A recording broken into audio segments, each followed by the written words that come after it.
Hey there. Welcome to the Let's Talk Fishing podcast. My name is Jay Angel, and I'm going to be your host for this evening. Tonight, I have a guy, but things have changed for Al Gagg since the last time he was on. Al Gagg got inducted into the Freshwater Fishing Freshwater Fishing Hall of Fame. That's how you doing tonight, Al? I'm doing good, Jay. Thanks for having me on. So let me ask you a very simple question. Has your life changed since being inducted into the Freshwater Fishing Hall of Fame? Well, it changed in a way that, you don't believe it's actually happening or you didn't believe it's happening to you. Yeah. It's a very humbling feeling. It's a very numbing feeling. And they said it'll be like that until March 23rd rolls around and I'm inducted at the Mohegan Sun. It was kind of funny because I went to speak at a club the other night. And when I got in there, I found out that their meeting turned into a congratulations party for me with a big cake and food and all this other stuff. And I broke down. I'm not going to lie to you. It was just emotional. And, you look at it and then that's when you know it's for real, Yeah. And, you can talk a good game when nothing's going on. But man, when they hit you with it, it's something. It's a very, very special thing. It really is. It took me a long time. I found out on July, I believe, 31st, and I haven't been right since. I'll be honest with you. I bet you haven't. I heard stories about how like one of your elected representatives sent you a letter.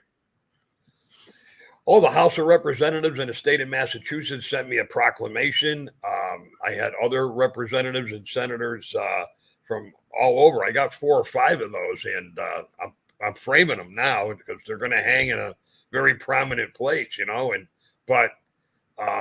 then I got letters from town selectmen and mayors and business people in the community, and it's funny. I come from the south end of Springfield, Massachusetts.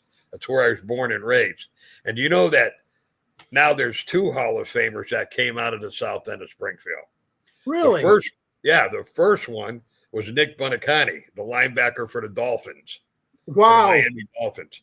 And we knew its whole family and everything. And then now me, and it just, I don't know. I sit there and you say to yourself, how did this ever happen? But you know what I never realized, Jay? What'd you never realize? I never realized what I never realized of what was going on in my life. I never did. I didn't do the things I did saying, oh, I'm going to go to the Hall of Fame for this, But when they call you and they tell you, hey, you're going to be inducted, at first you think it's a joke or something, right? Yeah.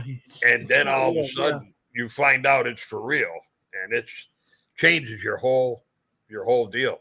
And I had 10 people that voted for me that, it has to be a unanimous vote. These are little things you find out along the way. And you didn't know any of them? No. The selection committees from all over. Yeah, that's what they said. They from Pennsylvania, from Illinois, from here, there, everywhere, And that must be crazy with all the stuff they would get in there, Oh, yeah.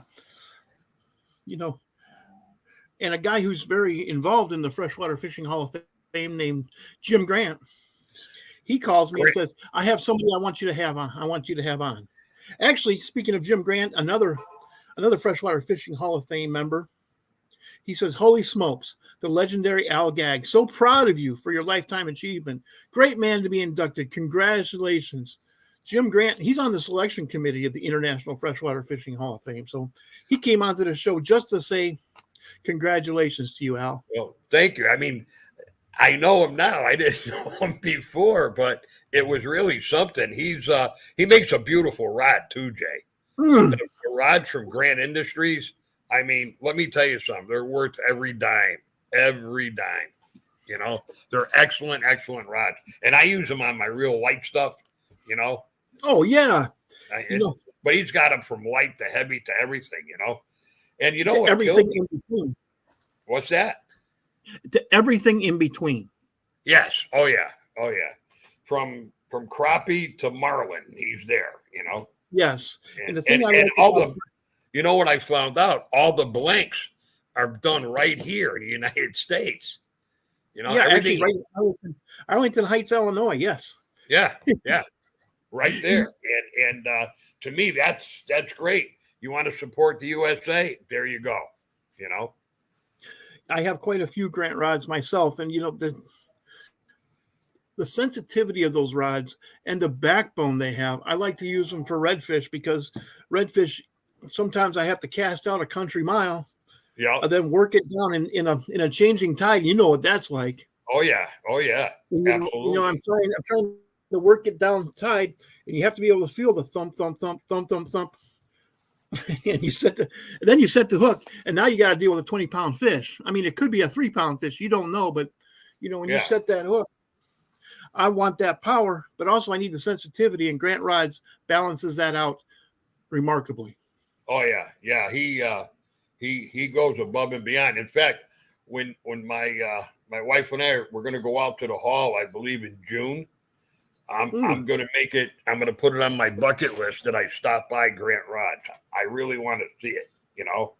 I mean, Sure. That's a fill let me in. I can't wait for you to see the Freshwater Fishing Hall of Fame either, man. It's got that big tiger muskie. Were you ever up there, Jay? It's something to see. Yes, I've been up there. I haven't been up there in probably 25 years, but when I was a boy, my dad used to take me up to northern Wisconsin, and I found out about it, through a brochure at one of the lodges we were staying at. He said, Dad, take me to this place. Right. And as we were driving out, we went by there, and I could not believe it. Yeah, yeah. Jim Grant says, enjoy the ride, Al. Jay, your podcasts are fabulous. Another guy says, I 100% agree with you, Mr. Grant. Jay, your shows are great too. So, Al, yeah, you have some new lures you wanted to show us.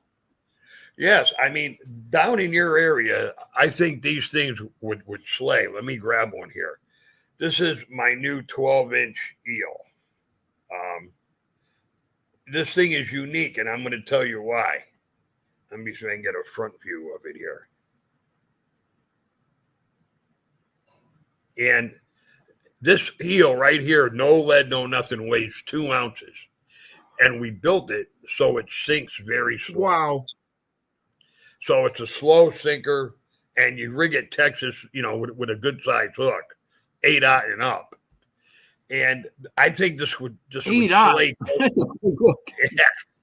I mean, this would slay okay. Cobia would eat this off the oil rigs and everything out there. They would just slam this thing. Inshore, offshore. Sure. They use them a lot. They use these up here off the beaches for the stripers now. Off the jetties everywhere. And guys are really starting to find out. So I made it like that in the 12-incher, and it's the composite that we use in this thing. And then I made the 7. Now this can go for largemouth, smallmouth. It can go for striped bass. It can go for everything. Northern pike. Pardon? Northern pike. Oh, northern pike, muskie, everything. Yep, absolutely. And along with that, I mean, you look at this, right? Yeah. And then you look at this. This is up your alley, Jay, for them sea trout. Oh yeah. Oh yeah, for speckled trout, sheephead. Yeah. You look at that head, and that head right there. Okay. Look at that head, man. See how it's concaved? So Al Gag Lures makes that jig head? Oh yeah. Yeah, that's the jig heads that we do. We make them from 16th of an ounce all the way to 5 ounces. I should have grabbed the 5 ouncer off the rack.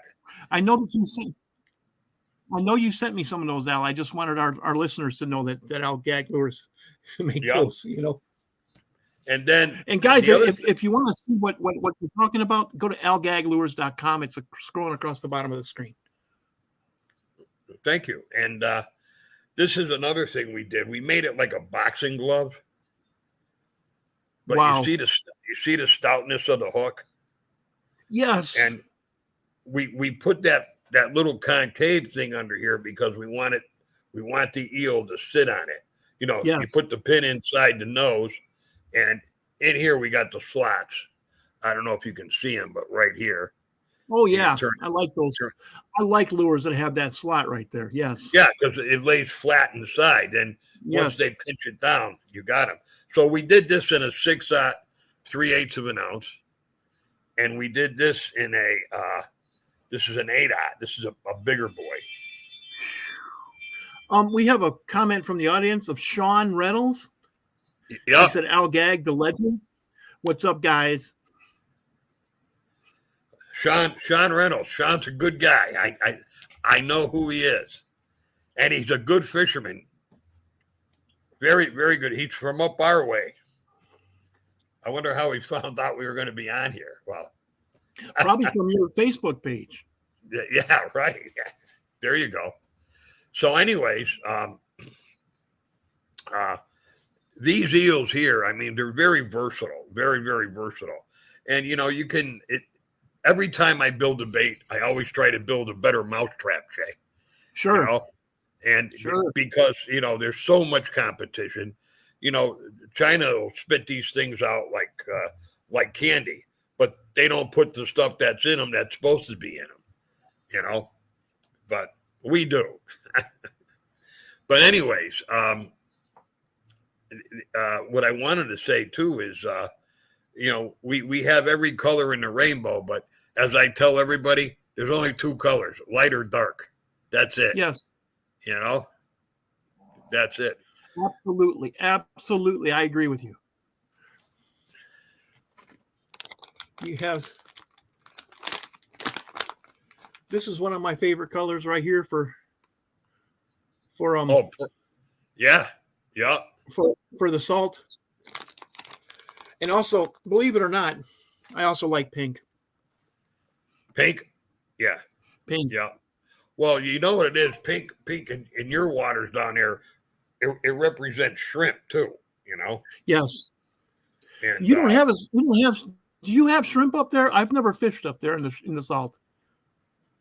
Do we have shrimp up here? We have grass shrimp and sand, like a sand flea shrimp.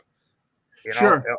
Up in Maine, they got the real, you know, the nice shrimp that, you know, I mean, we got them around here too, but you can't go shrimping like you can down there with a lantern and get them all that.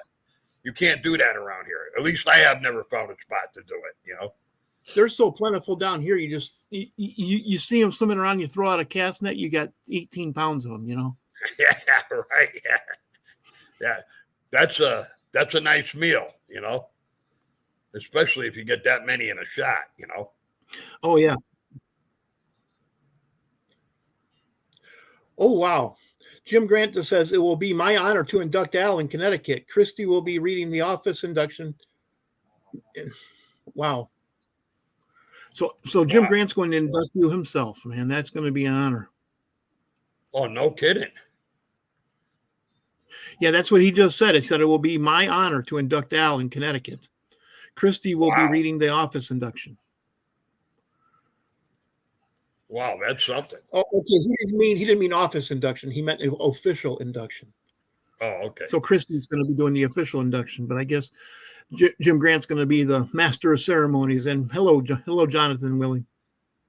Yeah, there's going to be a lot of people there, Jay. You know. Oh yeah, it's going to be in Connecticut. You know, yeah. It's the first time. Yeah, it's the first time anything like that's been done at a show. You know. So I mean, it's crazy. But anyways, no, I'm really happy about it. I'm really thrilled. You know. Oh, you should be. That's a big honor, man. You know, I'm sure it's just starting to sink in now what that means. Oh yeah, I'm sure it's just now starting to sink in. It's like you said, you were in disbelief at first. You're in absolute disbelief. Oh yeah, 6 months with disbelief already. You know. Yeah. So, did you catch any big stripers this year? Jim, I'm going to be Jim. I'm calling you Jim. Jay, I'm going to be honest with you. I did some striper fishing in the river up here. Sure. near my place up here, and there are big ones out here in the river early spring. But I did a lot of schoolie fishing and stuff because we got so busy and I didn't have the time to get out there, you know. Now, a lot of people that I know went out and they absolutely murdered them, you know. Okay. I think my biggest fish this year was about 22 pounds. And I got that on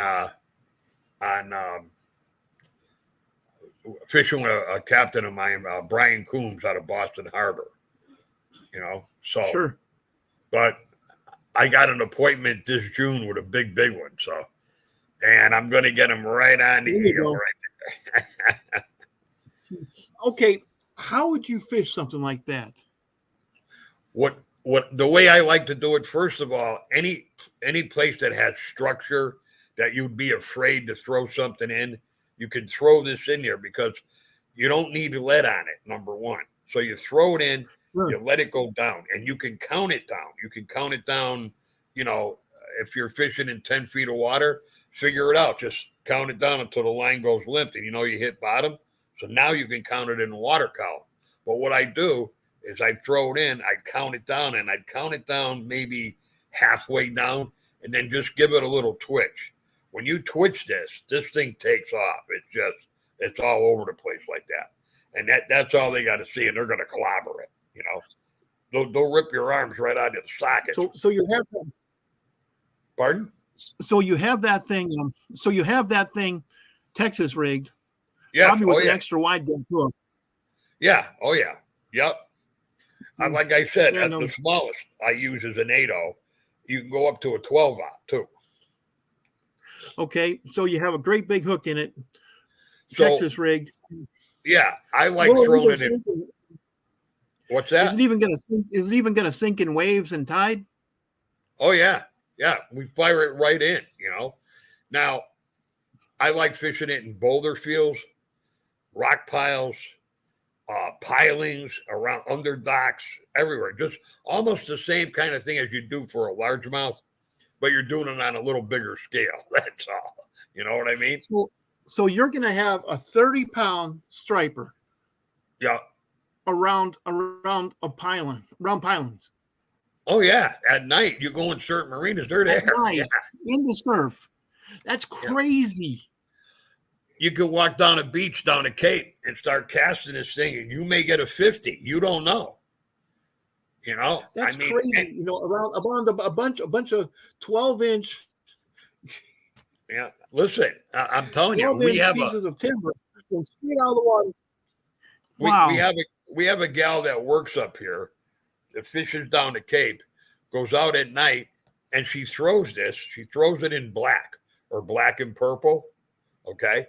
Yeah. And she'll throw it out there and she'll just twitch. And she gets 20-pounders, 22-30s, you know. She takes them off, throws them back, and she loves it. And that's all she does. You know? So, I mean, it's just, you know, when you surf fish from, I would say, from Maine all the way down to South Jersey, and you walk those beaches, it's open game. I mean, it's, you know, you don't know what's going to happen. But, you know, you got to know your water. You got to know the tide. You know, water temp, all of that stuff, where they are, when they're moving, when they're not, you know. And, you know, the time of the tide, low, coming in, outgoing, whatever, you know. Wow. I'm just impressed with, you know, you'll throw this stuff into a bunch of snags. And, you know, having a fish that big and a bunch of snags is like having a tiger by the tail. I would love that. Well, I'm going to tell you something. Love that. I was down in Florida, and I couldn't get over walking in the marina at night and looking at the tarpon swimming around in there, right? And I said to myself, I says, oh, I'll be able to catch these real easy, right? Yeah. So I took some of my mambo minnows, my 5-inchers. I threw it out there. They hit that thing, and they were gone in a second. What wrapped around a prop, wrapped around a pilot, wrapped around this. And, you know, you're like an idiot. You get caught up in the heat of the moment. You can empty the tackle box. You won't have nothing left within an hour. Nothing. Everything will be gone. You know, you got to be out there with them. You got to fight them toe-to-toe out there. You can't give them any structure, none. Those things are crazy. Oh yeah, oh yeah. I've never fished for those around the marinas like you were just talking about, Yep. but I have seen them in there. When I was taking a charter boat out, I was wondering why that charter boat captain wants to go out and fish for kingfish when there's tarpon right there where he parks his boat. Well, you know what it is. If you fight one toe to toe, my longest tarpon fight was about 2 hours and 25 minutes. It went 205. It was a big fish. 205 is a big fish. Yeah. Yeah, but he got cut in half by a hammerhead. Oh. Yeah, right at the Boca Grande Pass. And I'm not going to lie, I was using a baby blue crab. Put it on. I cast it out with a little split shot. I felt a little tink. And you don't set the hook. You just start reeling. And the rod bends over and you got the circle hook and away you go. And so we fought that fish. We hooked it 3 miles off the beach in the flats out there. And the next thing you know, he brought us all the way back into the beach. And my buddy we fought it for so long. My buddy jumped off the boat with the rod in his hand, went under the docks with it, just chasing him right out. And so we got everything together back on the boat. And we kept fighting him. We should have lost this fish 80 times, right? Sure. And I seen him 3 times, man. But I was exhausted. I was totally spent. And we got him close. And then all of a sudden, a big splash and a flash. And the line went limp. And I had a half a tarpon. That was the it. Tax man cometh. Yeah. Oh, yeah. Oh, yeah. Tax man. I've had it happen. I've had that happen while surf fishing. Yeah. Yeah. That's why they say don't ever, ever, ever tie a stringer to your belt. Oh, no. No. You're ringing a dinner bell. We got guys up here that wear wetsuits at night when we got great whites in the water and they wade out to the rocks. You got to be out of your mind, You got to be crazy. Well, but they tell you, because we have bull sharks down here, they tell you when you hook into a big fish, just hook into him real well and start backing up and fight him on the beach. Yeah. That way you're not anywhere near, because sharks don't eat people, but they will come in and with their mouths open. Yeah. And they can take a big bite out of you by accident.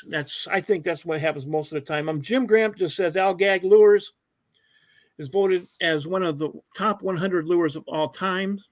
Oh, I forgot to tell you that. I got that email too. Another thing that sent me back into the humble world again.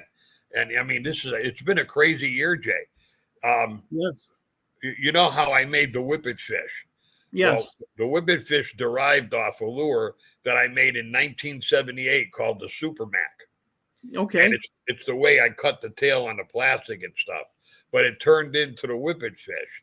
And, the research done on it, that's what happened. It ended up as the top 100 lures of all time. And I'm there you go, Al. Huh? There you go. Yeah. And I'm just, I don't know. You don't know what to say, Jay, You don't. Well, you've worked hard your whole life. You've dedicated. This is your life's work, and you're now being recognized. 2 thumbs up, buddy. Thank you. 2 thumbs up. I'm Roy Widgeon of Kayak Magazine. I'm never going to get that right, Roy. I'm just never going to get that right. He said this guy has great character, and he would love to hear your stories. And also, he said he was born in 1978. Really? Yeah. So, you were telling a story about something that happened back in the 70s, and he's like, I was born back then. Gee, tell him he's making me feel old, Yeah. Okay, I'm gonna announce this again. I've announced this like 5 times. I can never get it right. I guess this is the beginning of senioritis. USA Kayak Fishing Magazine, Roy Widgeon. Thank you very much, Roy, for putting that straight once again for me. Roy Wiggins? Roy Widgeon. You like the duck? Widgeon. USA Kayak Fishing Magazine. Oh, okay. Yeah, we have a lot of we have a lot of kayakers that use the whippet fish. They love it. I bet you do. I bet you do. We did a lot in kayak tournaments, sponsoring them, giving stuff out and everything. The kayak fishing guys love it, and we work hard. That's all we do. Yeah. Well, but if you love what you do and you're doing what you love, you never work a day in your life. Exactly. And that's exactly right. People say to me, you should retire, and I'd say to myself or them, I look at them and go, you know what? I could die in 2 days. I could die in 2 weeks. I could die, in 20 years. I don't want to retire. I manufacture happiness. That's what I do. And I love it. Yes. Absolutely love it. Exactly, man. Exactly. I can't wait. When people ask me what I'm going to do when I retire from my 9-to-5 job, I tell them I'm just going to transition from a 5-day-a-week job to a 7-day-a-week job, and I'm going to love it because this is what I want to do when I retire. Yeah. Well, you're doing it. Enjoy it every day, Jay. Become a full-time podcaster, full-time wildlife photographer, full-time fishing video person.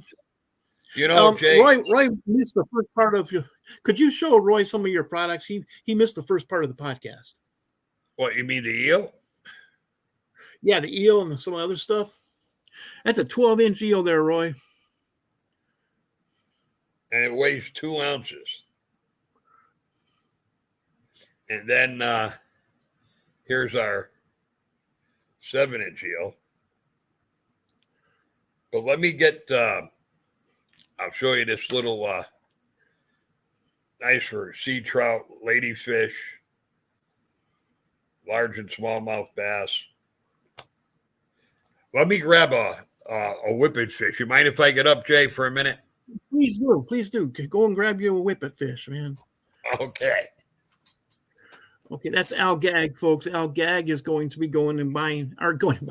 He doesn't have to buy it. He manufactures. He's going to get an example of the whippet fish so that he can show us, folks. We didn't anticipate this.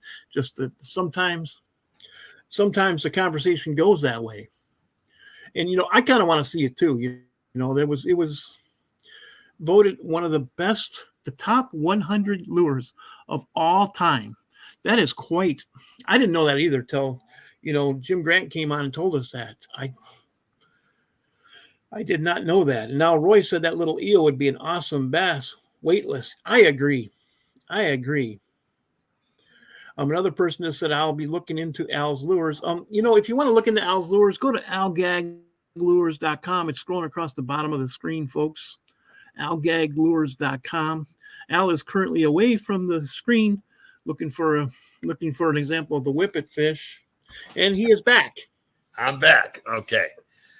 So here is one of my favorites right here. That's a black purple. Wow. See it?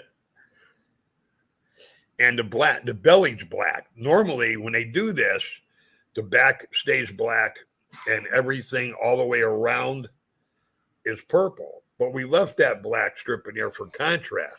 Because I'll tell you why.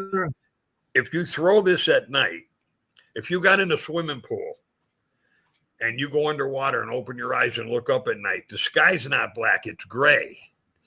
So this color, this silhouette right here, with silhouette against that gray sky. Okay. So good. And this is what I was talking about.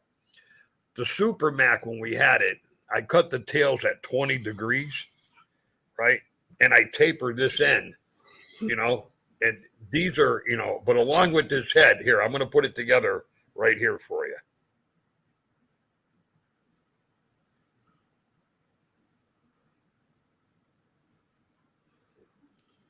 Okay, so now you got the full whippet fish, right? So if you look at this, right here, the water comes up this, it hits it, and it goes this way. It goes just down them sides, it's concaved, comes back and lifts the tail up. Now it's rolling this way and it's wiggling at the same time. So you're getting a dual action out of the bait, And that's what we have right there. Somebody asked us, actually Roy asked us, What do you use that for? What do you catch on that? I'll catch striped bass for sure on this. Yes, More of a nighttime thing, and then and I even make the black purple in the eel. You can see it laid out the same way. But this here is we use them on. I mean, you can catch anything on this. You know, we get a lot of tarpon, snook, striped bass. We used to bounce them for big fluke. We'd three-way them with a weight, and they would clobber it. But we do that with a white one. You know, sure. I make a white one with a chartreuse tail, and they eat it. They just eat it. You know, they'll come right up, and we put a little like a spinnerbait stinger hook off the back right here, down here. So the fluke come up, and you got them. But there's we love this bait. I mean, you'll get a lot of guys up here that'll just swear by this. And I can't blame them. When I go on the surf, I absolutely. have two lures. I have the whippet fish and that eel I showed you. And that's it. I don't walk around with bags and buckets and it's like I got shot out of a cannon or something. It's just a lot of stuff to carry. You don't need it. Yeah, you don't want a bunch of stuff when you're surf fishing. I don't know about how it is where you fish, but if I keep a big huge tackle box on the shore and I'm 300 yards out there, that tackle box might not be there when I get back. Yeah, that's the problem. I was just going to say, some people have that. So what I do is I make enough stuff to fit like in a pouch that's on a sweatshirt, something like that. But we make the shirts out of different materials, so you can get them wet, they'll dry up, whatever, especially in the warmer weather. But you can walk 2, 3, 4 miles down the beach, cast it, you never know you did it. You get all the way down there and you stick a big fish. Well, you can't keep them anymore, but if you stick a 40 or 50, you got to bring it back. And that means you're walking in the water with that thing on a rope. You're pulling it like a deer behind you. You know what I mean? Yes. But that was back in the day. We don't do that anymore. I've been there. Catch a good size. Yeah. Oh yeah. I've been there. Caught a good size red. Wanted to keep it and didn't realize how far. Didn't realize how far I had walked. Yeah. Oh yeah. Yeah. I mean, the best thing is don't look. Just start fishing your way back, and you'll be back before you know it. Because you're not thinking about it because you're anticipating that strike. Especially at night. That's what's fun about fishing at night because you've been casting and casting. And every cast you want to cast at a country mile, and then all of a sudden the next thing you know, yeah. Oh yeah, you don't have to. Those fish are in that first wave right in front of you, right in that curl. They're right on that lip of the beach. That's where they are. But I'll tell you something. Do you have any snook in your area? No, those are more down like halfway. You have to go like halfway down Florida. Actually, I don't know that. They're not around where I live. Okay, all right. Because what I was going to say, I don't know where they start. What I was going to tell you is try fishing them at night. You get some monsters out there. How about cobia? You got to have them all over the place where you are. Yeah, you have to get a boat and you have to go out to the first rigs for those. Yeah. So I usually when I fish with my friends, we fish right around the marsh, and we fish for reds, and trout.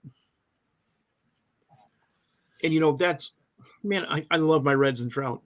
And there's all kinds of other things like large. What's that? Do you hunt the reds on top when you see them finning? Do you cast to them? I cast to them. I have caught them on top, but unlike Zara spooks. Yeah. Okay. most of the time, most of the time when we're going specifically for reds, we're using either minnows or shrimp. And if we're in, this deep of water, you can just cast out with a shrimp with no bobber or weight or anything, because if you have what's called a popping cork on there and it's only this deep, or a red, let me show you this. You know what? You can take that. This is what's known as a popping cork, and reds have been known to actually I have seen reds grab those. Well, if you take that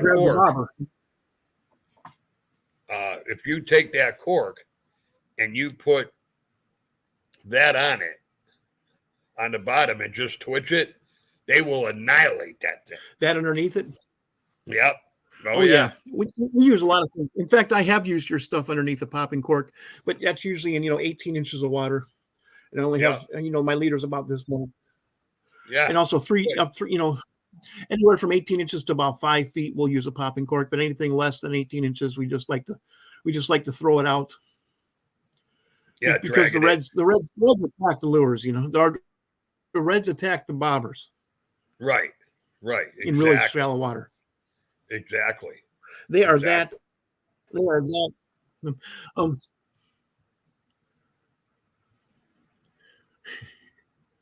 Roy Widgeon says to travel light to run from the warden. And he's surf fishing at night. I think it just came. Maybe back in the 80s. What's that? Maybe back in the 80s. Nowadays, I can't. I couldn't walk from the warden nowadays. Yeah, right. Listen. As long as you don't do nothing wrong, I invite the warden to come over. Oh yeah. Some of my best conversations, when I did a lot for the news on TV, I rode with a game warden one day, and we did the story about the life and the day of a game warden, from the time they get up in the morning to what they're doing. And we ended up catching 2 poachers with deer. And I just happened to be in the car with the cameras and everything. Those guys weren't happy, being on the news. So, but, we blocked their faces out, but, back then. But, it's just, sometimes people do that because they're starving or whatever, but there's no excuse for breaking the law, Jay. None, So. Well, none.